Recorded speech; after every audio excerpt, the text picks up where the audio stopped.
Berjumpa lagi saudara-saudaraku yang dikasihi Allah di dalam Yesus Kristus. Kali ini perjumpaan kita dalam firman Tuhan dari Santa Monica Resort, Caringin. Saudara-saudara, kabar gembira, sebelum kita mendengarkan, mari kita berdoa. Damai sejahtera Allah yang melampaui segala akal, itulah kiranya menyertai saudara sekalian di dalam Kristus Yesus Tuhan kita. Amin. Saudara-saudaraku, satu kali Paulus menyampaikan pesan kepada Timotius agar Timotius menasehati orang-orang tertentu. Itu kata Paulus, orang-orang tertentu yang dimaksud adalah orang-orang yang memberikan ajaran sesat sedemikian sehingga jemaat terganggu. Ajaran sesat ini bertemakan hukum Taurat. Nah, sebelum kita melihat lebih jauh itu, marilah saya bacakan ayat firman Tuhan untuk kita pada hari ini.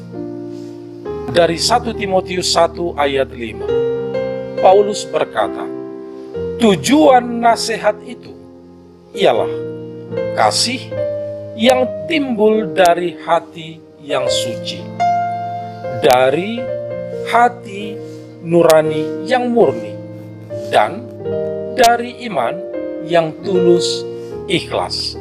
Nah, saudara-saudara, Paulus menekankan tujuan nasihat itu, tujuan Timotius menasehati para pengajar sesat agar tidak mengganggu kehidupan jemaat. Inti dari persoalan adalah supaya segala sesuatu itu keluar dari hati nurani yang suci, yang murni, berdasarkan iman yang tulus ikhlas, yaitu dari kasih. Dan di sini kelihatan dua hal yang kontras apabila itu tafsiran yang merupakan isapan jempol, yang merupakan petualangan berpikir, berspekulasi, yang merupakan bentuk-bentuk arogansi primordial terhadap silsilah, pastilah membangun tertib kehidupan yang merusak. Tapi apabila itu berangkat dari kasih, dengan catatan kasih dari hati yang murni, dari hati nurani yang suci, dan dari iman yang tulus ikhlas, pastilah membangun tertib kehidupan keselamatan. Tadi ada istilah isapan jempol yang menggunakan tafsiran isapan jempol. Mungkin kita di sini juga bertanya-tanya, apa maksudnya ini dikatakan dengan tafsiran isapan jempol? Ya, tafsiran seperti isapan jempol semata, artinya tidak ada dasar kebenarannya. Ini seperti dongeng-dongeng saja. Ya, kita bisa memahami ini ketika itu orang dipengaruhi dengan sebuah filsafat, sehingga ini dipakai sebagai dasar untuk memberikan sebuah ajaran yang tidak bisa dibuktikan. Dibuktikan secara Alkitab juga tidak bisa. Dan kenyataannya kehidupan tidak lebih baik. Jadi orang hanya diajak berspekulasi dengan pikiran-pikirannya. Itulah maksudnya dongeng-dongeng isapan jempol. Ya. Betul sekali ya, Bapak. Ini kalau kita lihat sekarang dengan perkembangan dalam informasi sekaligus juga pengajaran-pengajaran dari yang dari kebenaran menjadi ketidakbenaran, didorong oleh atau didasari oleh mudahnya sekarang itu informasi, sehingga iman orang Kristen ini kadang akan diterjang oleh keseringan atau frekuensi-frekuensi yang sering kita dengar, dari tetangga kita ini sebutlah hadis seperti itu.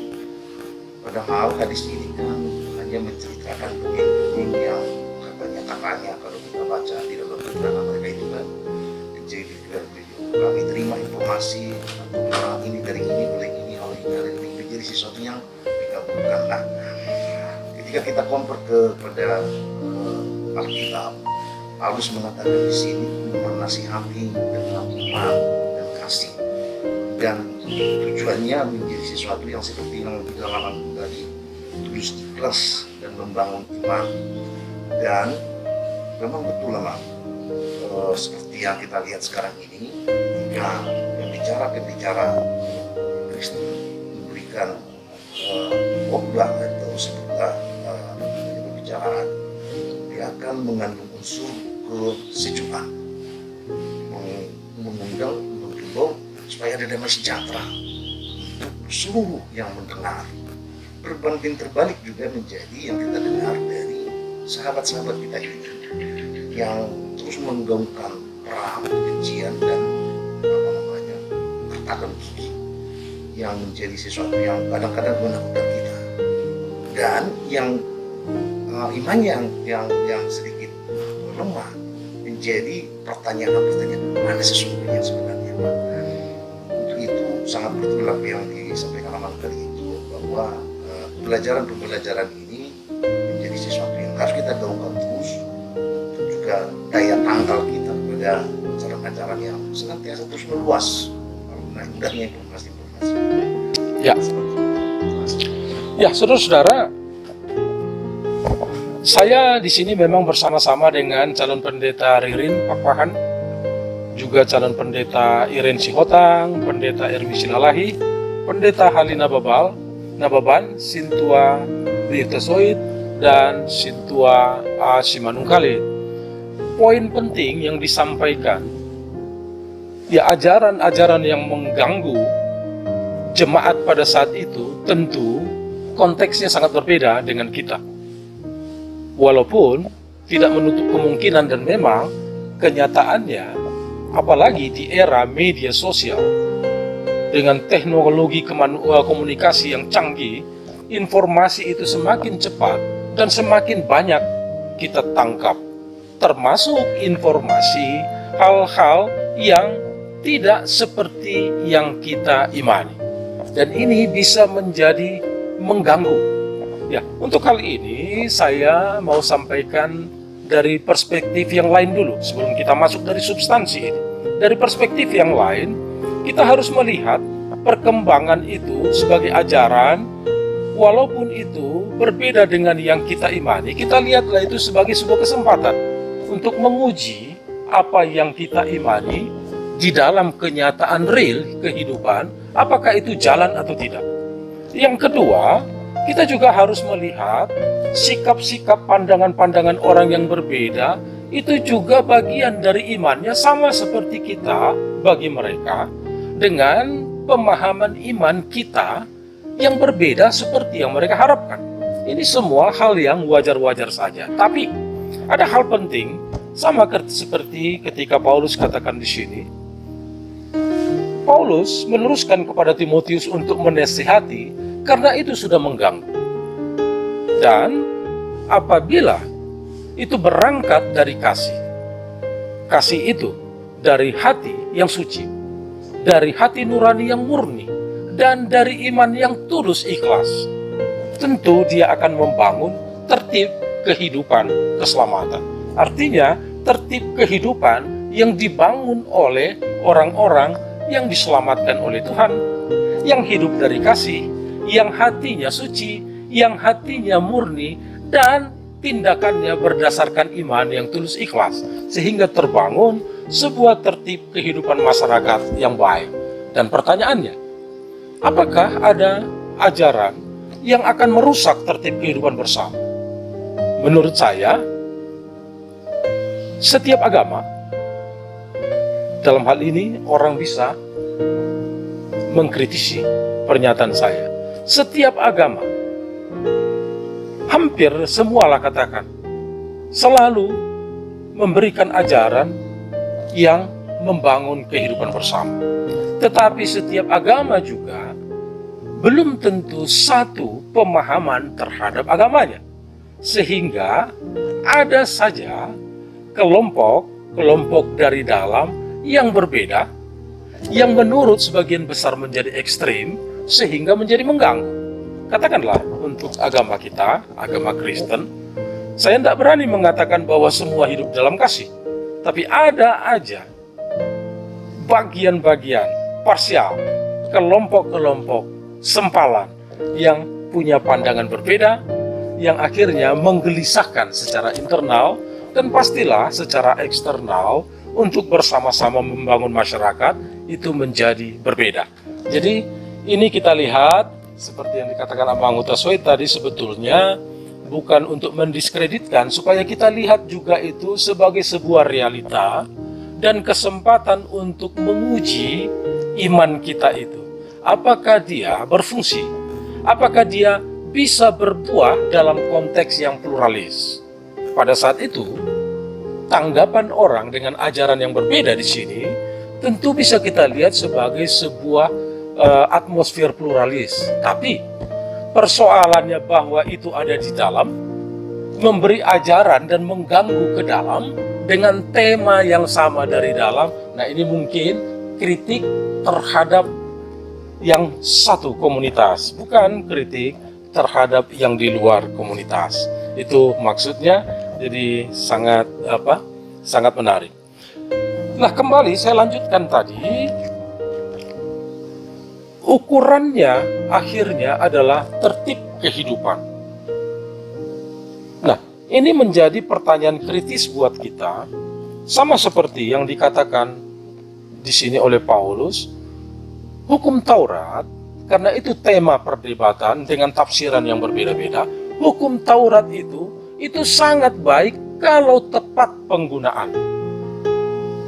Nah, itu digarisbawahi, kalau tepat penggunaan. Pertanyaannya, seperti apa penggunaan yang tepat? Mungkin ini akan jelas pada renungan hari Senin 1 minggu lagi. Tetapi saya introduksi sekarang. Karena di dalam Galatia 4 ayat 7 itu yang akan saya khotbahkan pada hari Senin, akan saya jelaskan dalam renungan, itu berbicara tentang penggunaan yang tepat hukum Taurat, bahwa hukum Taurat itu diberi bukan untuk menyelamatkan, walaupun kita hidup semua di bawah hukum Taurat, tetapi itu ditambahkan terhadap apa? Saya introduksi sekarang, ditambahkan terhadap janji Allah yang sudah lebih dahulu datang.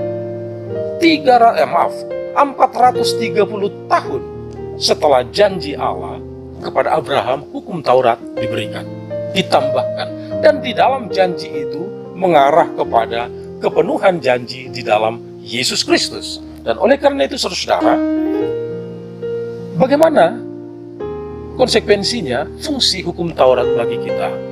Hukum Taurat itu fungsinya adalah sebagai petunjuk. Pertanyaannya, apakah petunjuk supaya diselamatkan? Bukan. Kita hidup di bawah hukum Taurat, betul, tapi kita diselamatkan oleh hukum Taurat? Tidak. Lantas apa fungsi hukum Taurat? Itu petunjuk orang, petunjuk hidup bagi orang yang sudah diselamatkan. Artinya, saudara, sederhananya, kalau saya sudah diselamatkan, tentu ada petunjuk kehidupan sehari-hari. Ya, jangan membunuh dong, jangan mencuri dong, jangan membohongi orang dong, dan lain-lain. Nah, saudara-saudara, intisari ayat firman Tuhan hari ini, Paulus berkata, tujuan nasihat itu ialah kasih.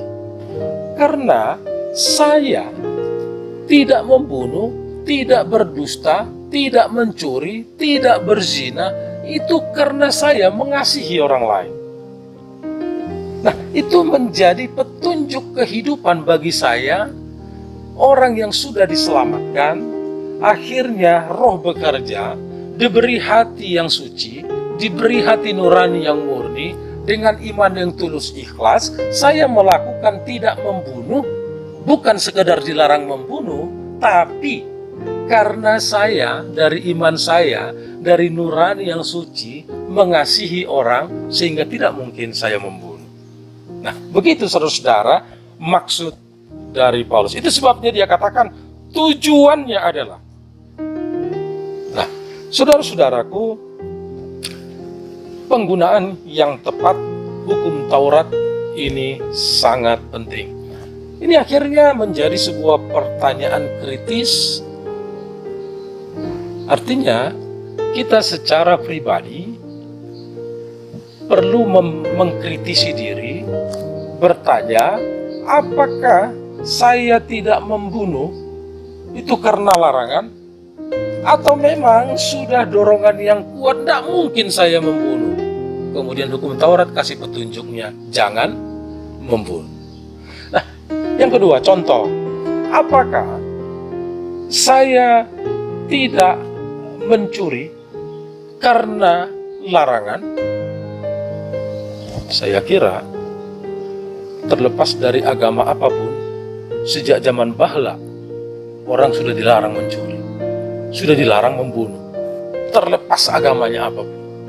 Nah sekarang, apakah itu karena adat istiadat yang sudah terbangun, tidak membunuh atau tidak mencuri, atau kembali lebih dalam karena hatimu sudah dikuasai, dipimpin oleh Roh, sudah suci dan murni karena imanmu, maka dari hati ada semangat yang tulus untuk mengasihi orang lain. Sehingga hukum Taurat di situ memberikan petunjuk, ini loh, karena Anda sudah beriman, jangan membunuh. Oh ya, jadi kita lakukan itu karena kasih. Dan itulah yang dimaksudkan Paulus di sini. Artinya, di balik ini, saya jadi berpikir jangan-jangan dari jauh, ini Paulus tidak katakan, tapi dia katakan, hei kamu yang memberikan ajaran sesat, saya tahu hatimu itu nggak benar. Niatmu lain. Tujuanmu hanya memuaskan dirimu. Ajaranmu hanya membenarkan silsilahmu, sehingga bicara tentang silsilah. Tetapi tidak berangkat dari kasih. Dan kalau kamu di dalam Kristus, tidak ada cerita yang begitu. Tidak ada Yahudi, tidak ada Yunani. Siapa sama di hadapan Tuhan kalau di dalam Kristus. Bahkan saya introduksi lagi untuk khotbah hari Senin, 1 minggu lagi, tidak ada lagi hamba atau budak, tidak ada orang yang merdeka, tidak ada laki-laki, tidak ada perempuan, semua sama satu di dalam Kristus. Seperti apa? Kita dengarkan nanti penjelasan renungan yang lebih dalam dari Galatia 4 ayat 7 untuk Senin 1 minggu ke depan. Itulah firman Tuhan bagi kita saudara-saudara. Hukum Taurat sangat penting kalau penggunaannya dengan tepat. Intisarinya, penggunaan hukum Taurat yang tepat itu pastilah berangkat dari hati yang suci, dari hati nurani yang murni dengan iman yang tulus ikhlas. Dan itulah kasih. Dan kalau sebuah tindakan keluar dari kasih, itu pasti baik buatmu dan baik buat orang lain. Dan itu yang membangun sebuah tertib kehidupan bersama. Dan itulah yang dimaksudkan dengan tertib kehidupan keselamatan. Saudara-saudara, kita bersyukur untuk firman Tuhan ini. Marilah kita menjaga dan mengembangkan segala pikiran, segala kehendak, karena dalam Alkitab, hati merupakan pusat kehendak manusia. Sehingga apapun yang kita inginkan, yang kita hendaki, kalau itu keluar dari hati yang suci, nurani yang murni, didasarkan pada iman yang tulus ikhlas, pastilah berguna bagi hidupmu dan membangun kehidupan orang lain. Tuhan memberkati kita semua. Selamat menjaga hati dan mengekspresikan hati di dalam kehidupan. Dan jangan lupa untuk selalu bahagia.